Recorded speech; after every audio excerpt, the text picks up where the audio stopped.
Coming up on the Empowered Woman podcast. We had dialogue together. It wasn't out loud, it was telepathic, but he basically said, I heard your prayer. I heard what you asked me for. He basically heard everything that I said and gave me solutions. That you need to do this in order to solve this. It was like somebody just came in and fixed everything in a minute. Welcome to the Empowered Woman podcast, the #1 show on visibility strategies for women entrepreneurs. If you want to get empowered to be seen, stand out on social media, stages, TV, and more to make an impact with your voice and business, you're in the right place. I'm so glad that you're here. My name is Marcia Spurk, and I'm your host, professional singer and visibility strategist. Welcome again, and let's dive into today's episode. Hi, Michelle. Thank you so much for joining me today. Thank you for having me. I'm excited. Yes, me too. We were talking before. We found so many things in common, and we're like already chatting. It's like let's start recording. So why don't you tell us who you are and what you do? So my name is Michelle Galoob. I am an intuitive coach and guide and spiritual mentor. And I've been doing this for, I would say, over 13 years. Yeah, that's what I do. That's amazing. Well, I'd love to hear the story. Here, we're all about the stories because Yeah. you didn't come out the womb doing what you're doing. I'm sure there were some twists and turns there. I certainly did not come out the womb like this. Even though we are born with certain gifts and propensities, right? It doesn't all start, it's never is a straight line. So tell us how you got into this. How did you get into then saying, I will start a business and all of that? Curious.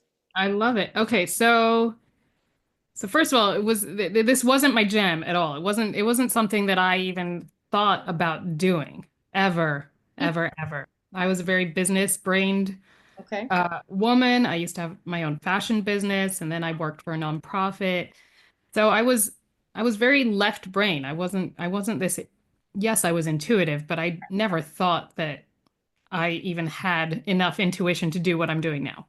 Okay, so what happened was I was in this job and I felt very like I felt really dissatisfied. Nothing was doing it for me anymore. The job felt like suffocating.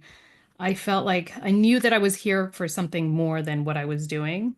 And and it was a time in my life that everything just felt like it was falling apart. And I felt that I was like at rock bottom. So I didn't know what to do at that point. Usually I would have asked my friends, like, I don't know what to do. But I wasn't getting any answers, nothing. I couldn't find a resolution in anything, in any area of my life, financially, in my relationship, everything. So, and at work, work was like the biggest one because I was depressed going to work every day. It was such a struggle for me to even get out of bed to to drive to work. And I'm like, oh no, it's another day, another day. And I'm gonna be out of here at like 6 o'clock. This Mm, is so anyways, so all these feelings combined, for the first time in my life, I begged the universe for help. Okay. I was not the type to ask for help from, really from anyone. yeah. I would ask some friends, the few friends that I felt really close to, but it wasn't my thing. I didn't even think there was a universe to ask, but I did. I begged for help. And this one night when I begged, my spiritual mentor, who had passed away a few months earlier, appeared in my bedroom and I saw him at the foot of my bed as clearly as I'm seeing you right now. Yeah. And I'm freaking out. I'm like, oh my God. Oh my God. Am I imagining this? Am I asleep? Like, what is this? Am I dreaming? Mhm. But my eyes were open. My heart started racing. And I'm looking around the room and I see my husband sleeping next to me. I'm seeing like everything around me that was familiar. And I'm like, no, no, I am totally awake. Then I hear his voice tell me, yes, you are seeing me right now. I'm like, whoa, this is incredible. And just seeing him gave me this huge sense of like comfort. Yeah. Now he started, we had dialogue together. It wasn't out loud, it was telepathic, but Okay. he basically said, I heard your prayer. I heard what you asked me for. I was like, please help me with finances. Please help me with figuring out my purpose. I know I'm here for something more. He basically heard everything that I said and gave me solutions. That you need to do this in order to solve this. It was like somebody just came in and fixed everything in a minute. So obviously, I wanted this to happen again Mhm. after that because it was so magical. So I begged for it to happen again, and it did one more time. And then there was like silence. I was like, what is going on here? So I was determined to have more of these experiences because I was like, wow, if I have issues now in this world and I have this, you know, my guides watching over me, I can solve anything. And I'm not going to have anxiety. I'm not going to feel depressed because it's like the veil has been lifted off Yeah. and I'm able to see clearly now. So, anyways, I had this intention. I put it out to the universe. Shortly after, I started to hear voices in my left ear. Mm. I thought they were my own thoughts at the time, but uh, I couldn't switch off the thoughts. I thought that I was maybe a little bit schizophrenic. I was like, something is going on with me. I don't know what it is. I didn't recognize that suddenly I'm hearing all this information. I would meet people, uh, you know, first time meetings, and I would know things about them, not knowing that I was knowing things about them, but I would, have conversation and be like, "How do you know that? I haven't told anybody." And I'm like, "Oh, I don't know. I just thought it." So, okay, so this was the journey. I started hearing the voices. People started freaking out by the things I would tell them. All along, I thought that I was thinking these things and I Yeah. couldn't switch off my thoughts. Mm. So, um, I would say a couple of months later, again, the voices in the ear started to get annoying at that point. So I was like, I just want to learn how to turn this off. I can't deal with this anymore. I don't want to know anything about anyone. I don't want this. So, um, I begged to help turn the voices off. Now, that didn't happen. Um, I, I basically, so my husband was on the phone with a healer from Argentina, Mm. in the car. He was on speakerphone, and he comes to pick me up. And I get in the car and I hear this woman on the phone with my husband. Now, I didn't know anything about her prior to getting in the car. And so I hear her talking, and I'm like, who are you talking to? He said, oh, a healer from Argentina for my brother. I put her on mute. And I was like, oh, I think this woman's going to teach me, how to tap into this gift. And he's like, what are you talking about? I'm like, you're gonna see this woman's gonna teach me. And he was like, okay, like, so I'm just sitting there and she says, who got into the car with big brown eyes? And my husband's like, oh, my wife just got in the car. And she stops talking to him altogether and she says, do you know that your third eye is totally open? And I'm like, I don't know.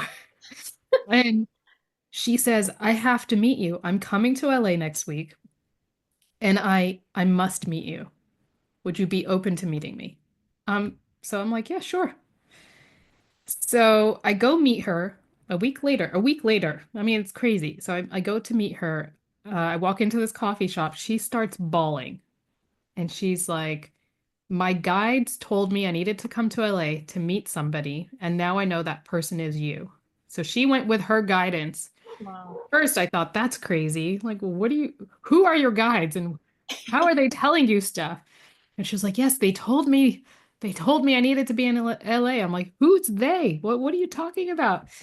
Anyways, so I said, okay. I was open, but not so open. And she said, She said, you came here to do this kind of work, and I need to teach you. I said, I don't know if that's really me, because I used to judge this kind of woo-woo world. Um, and she said, listen, I'll help you manage the voices. And then she spoke my language. I said, okay, great. Yes, because I'm hearing a lot of voices and I want to turn that off. She goes, well, it's not going to turn off, but I'm going to teach you how to manage it. So I said, okay, I'm open. She went back to Argentina. We used to Skype each other back in the day when there was Skype. Yeah. So, and she would just give me names of people, kind of very Mr. Miyagi style, wax on, wax off. She would say, okay, tell me about Marta. And I'd be like, but I don't know her. And she'd be like, enough with your ego. Just close your eyes and tell me what comes to you. And I'd be like, okay. And information would come in. I thought I was making all of it up. It felt like a joke to me. It felt like fun, but we're playing around. And she would always confirm. She would say, yes, yes, that is exactly her. And she'd just give me person after person after person. Wow. Again, I still didn't know I was going to do this work. At that point, it was just to switch off the voices. Right. Yeah, and then she told me, she said, you're going to be doing readings one day, like in 10 months, is what she told me. And I was like, I don't know if that's really what I want to do. And that's what happened. And it all happened by coincidence. I had a friend come stay over for the weekend from New York, and I said, hey, do you want to practice with me? I'm just gonna play around. You want to do this with me? And she said, yeah, sure. And so I tapped into her parents that had passed away. Both her parents had passed away when she was really young. And I connected to her parents. And it was such a magical experience where she got so much closure and clarity as to, the why things happened the way they did. That 2 weeks later, she met her now husband because I feel like it cleared out some sort of blockage. She went back to New York and shared this experience with her friends. And next thing you know, my phone was ringing and people were like, are you the soul whisperer? I'm like, sure. I don't know. And that's how it all started. That is how it all started. People just were calling. It was all word of mouth for at least 10 years. Wow. All word of mouth. That is incredible. And Now, I'm curious to hear a little bit more about what you learned and obviously now what you help people with in terms of recognizing the thoughts and the voices and understanding what is your intuition, what is your ego, like Right. your one mentor said. How do you guide people through that, and what are some of the tips that you can share with our listeners that may be wondering? Okay. Yeah. So, when our ego is involved, it's usually when we've received a message and then we put our own spin on it. Okay.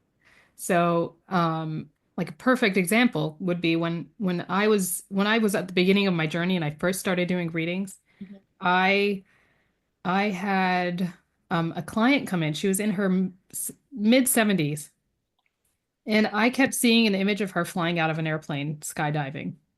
But my brain and my ego said it was impossible. Said, Michelle, don't you dare tell her that, because if you tell her that, you're going to look stupid. You are going to look like a fool. And for sure, a 75-year-old woman is not, jumping out of an airplane. So I didn't tell her. I did not tell her. I waited, I waited, I waited, and I kept hearing this information again. And eventually, at the very end, our session was done. I said, listen, this doesn't make any sense, but I keep seeing an image of you flying out of an airplane, skydiving. And she was like, oh my God.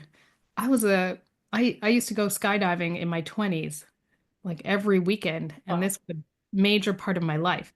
So what I do, one tip that I use to differentiate between the two is I gave my ego a name. Okay, my ego's name is Gertrude. Kind of like not so pretty. Sorry for those Gertrudes out there. Okay, so I gave her a name. So I recognize when it's Gertrude. Gertrude's always put her logic into it. Gertrude is embarrassed. She's like, oh, you shouldn't do that. Yeah. Gertrude has already analyzed and spun this thing. So I would recommend to the listeners to come up with an ego name Okay. so that you could differentiate between your higher self, what's coming to you, and what you're thinking. So intuition is received in the body. It's not, it doesn't come from the brain. Okay. So when we receive our intuitive hits, it's usually the first thing that comes, the very first thing. If we take an extra millisecond to stop and say, well, I don't know, what does that mean? You've now corrupted your original message. Yeah. Okay, so trust what's coming in. Try to see where you feel it in your body, the sensations, maybe of tingling or a sinking feeling in your belly or an uplifting feeling. There are different ways that we receive our messages, and I know we've all received them in the past.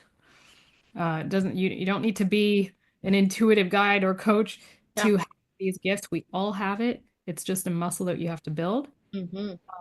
So I really would recommend just having a journal and writing the first thing that comes without analyzing it, and go back to it a couple of days later, refer to it, and then ask your guides for guidance. What did that mean? You showed me an apple falling from a tree. I didn't understand what that meant. Okay, so you write it down, and then when you're not attached to figuring out the answer, you will receive the guidance. Okay. That is super helpful. And thank you for sharing those stories, because that always illustrates. Now, you mentioned receiving something, writing it down, then asking for clarification after a few days. What if somebody is wanting guidance, kind of like you? And I love that you shared, I was miserable going to work, because many people find themselves in that situation, right? And that's why they start a business, because it's like, I just got here and now I have to wait 8 hours, and every day, week in, week out, it's just miserable. So thank you for sharing and being vulnerable about that. And then that's when you said, I need help. I need some guidance. How can people do that, whether it be in terms of their business, their career, or anything else that they may be feeling lost? What are some steps that they can take to tap into this guidance and their intuition?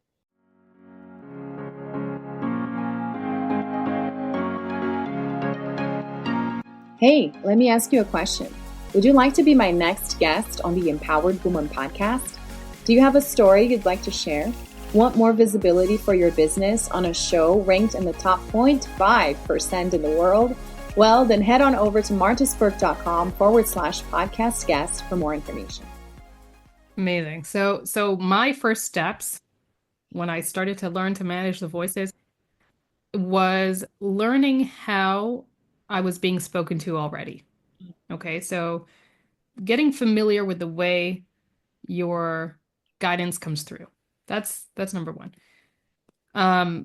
So look in the past, and find those moments that you were totally tuned in, that where you knew that you were getting a message, and then you were like, oh, I don't know, I just knew this, and write down all those moments and really analyze, like, how did I receive that message? Did I hear a voice? Did I see an image?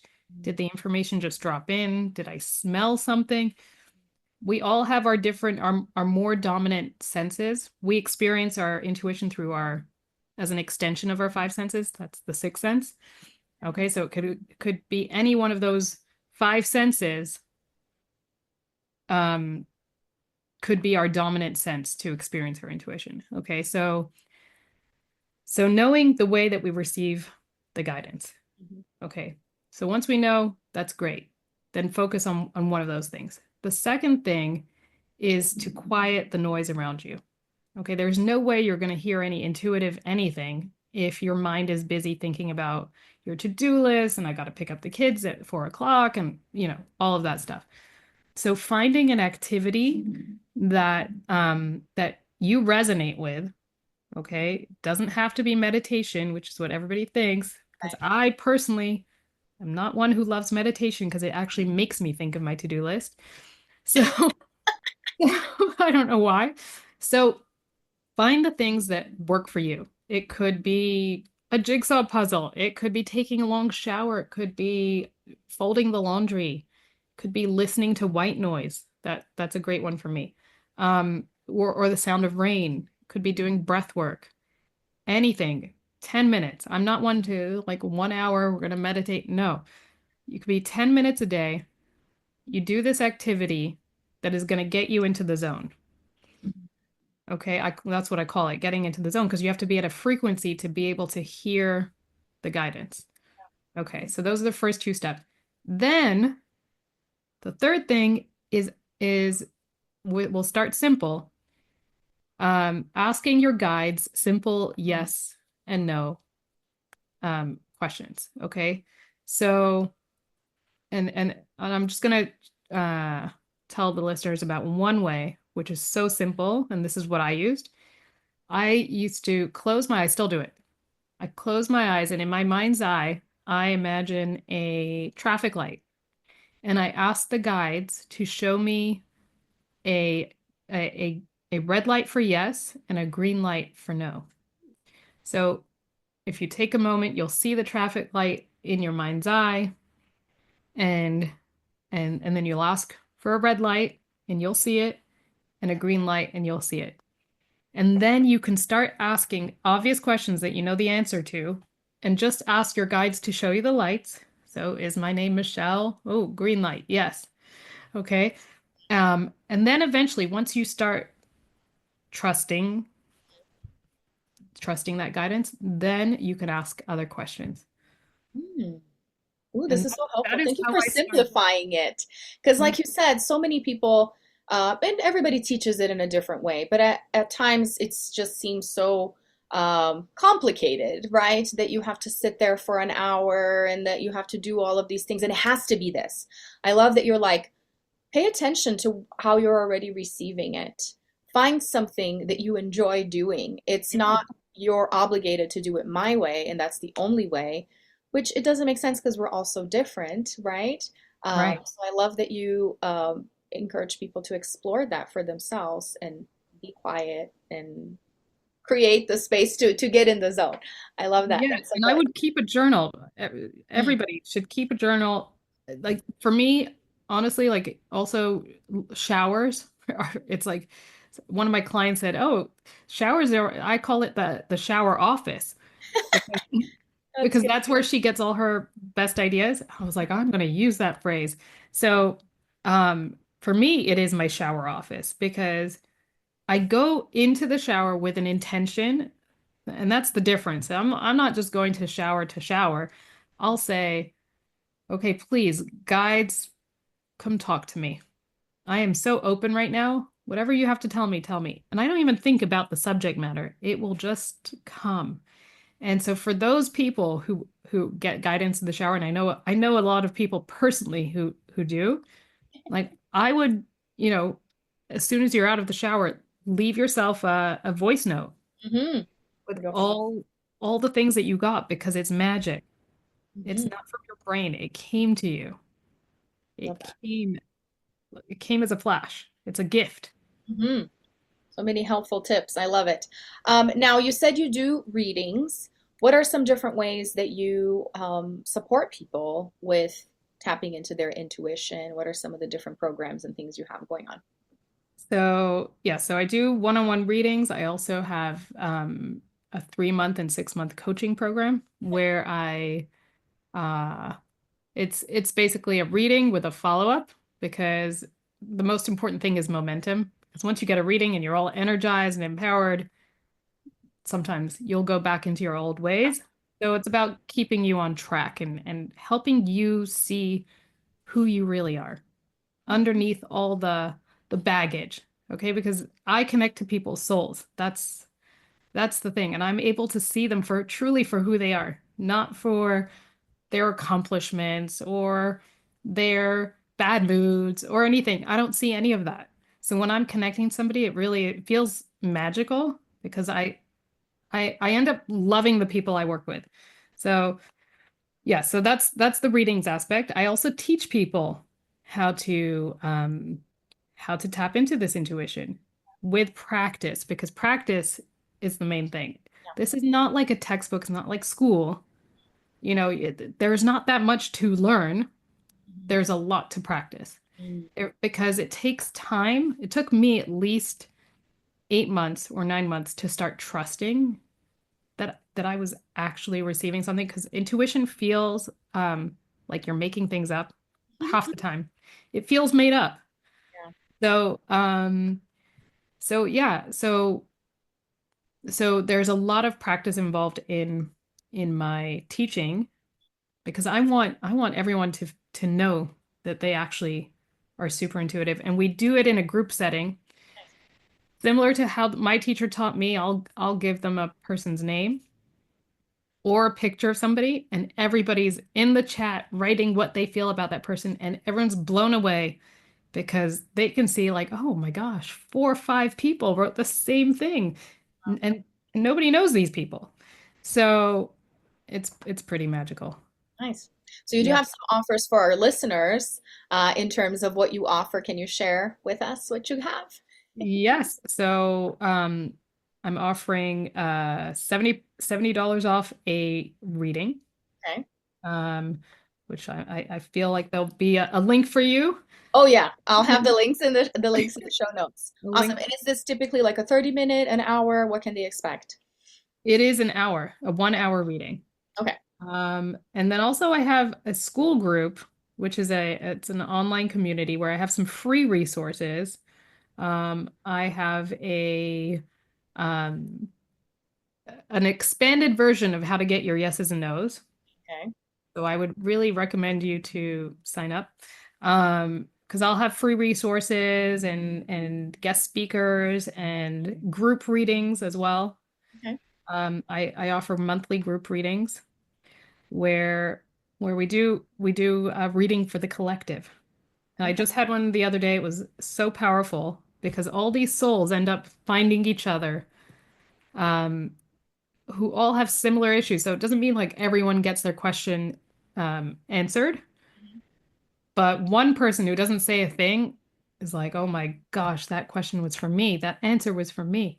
So it's all these souls get pulled in together for the collective reading, and it's really powerful. I love that. Well, speaking of reading, before I get to my final question here, Yes. and also have you share how people can connect with you and the places you hang out the most. I remember when we first connected, there were talks of you potentially doing a reading on air or just sharing a little bit of what comes up for you in terms of me or anything connected. And since we don't know each other very well, but most of my listeners do know me, this should be interesting. Amazing. Okay. You're putting me on the spot, but I'll do it. Okay. You're gonna put me on the spot. Oh yeah, that's also true. Do you have a question or something specific or an area that you want me, or do you just want me to get something general?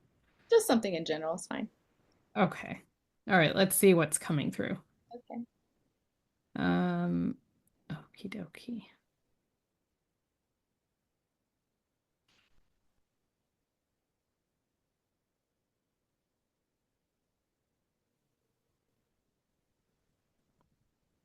Okay.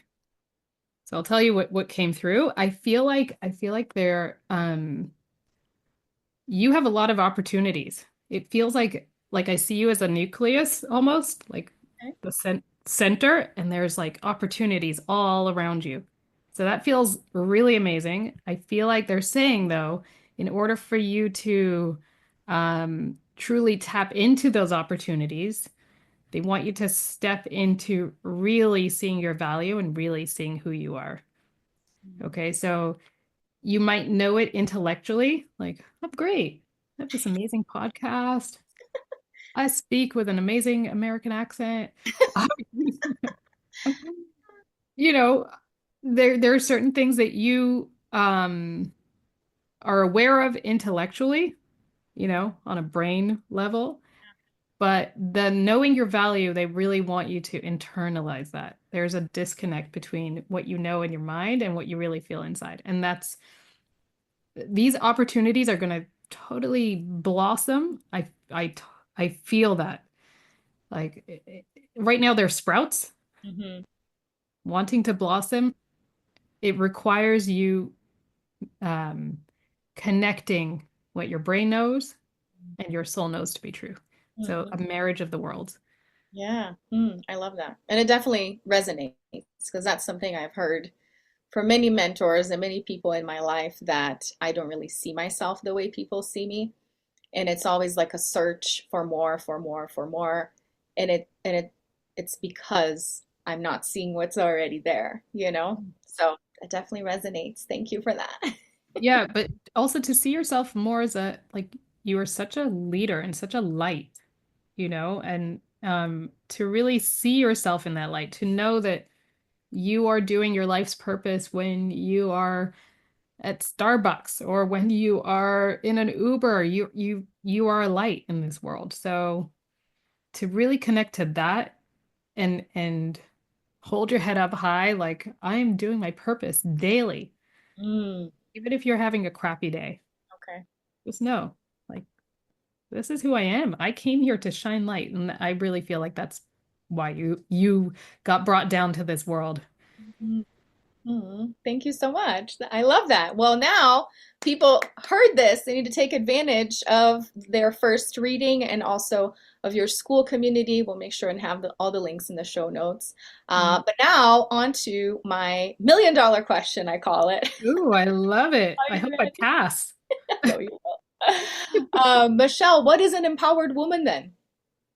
Ooh la la, I love this question. I love it. I love it. I love it. An empowered woman is a woman who truly sees her light inside without putting all these like, I have to do this and I have to do that and I should have done this by the age of 40. I should already have my millions. I should already all of that crap. Okay, an empowered woman is someone who really knows who they are and sees themselves in the way they want to be seen so that they become this most amazing shiny magnet to draw in all the magic in their life, all the beauty, all the all the opportunities that they want to draw into their life, whether it's a relationship, a career, you name it. You want to become that magnet to draw it in. You just need to know how incredible you are as a soul. Connect to your soul's power, not compare yourself to anyone else. Just really see your beauty and your gifts inside. And Mm-hmm. that that will set you on your path.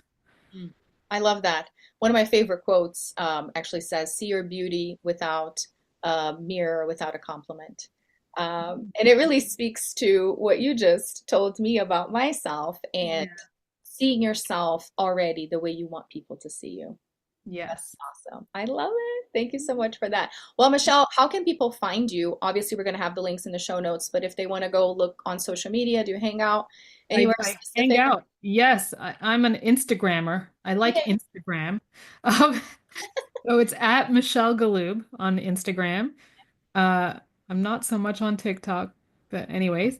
Um, and my website, michellegaloob.com. But the real hangout is on School, which is my online community where, I don't know, I'm on there writing my messages of the day. And there's a lot of interaction. So you'll find like-minded people who want to open up their channels. And obviously it's not you're not opening up these channels to do what I do. It's in order for you to truly tap into your gifts, to become that empowered woman. Yes, I love it. Well, thank you so much. I'll make sure and link all of that. I appreciate you sharing your gifts with us. This was so fun. Yeah, this was fun. Thank you so much. Thanks so much for tuning in today. I hope this episode empowered you. And if you enjoyed the show, please join the Empowered Woman community on Facebook and share with friends or leave a review on iTunes so more people can discover this empowering message. Until next time, bye.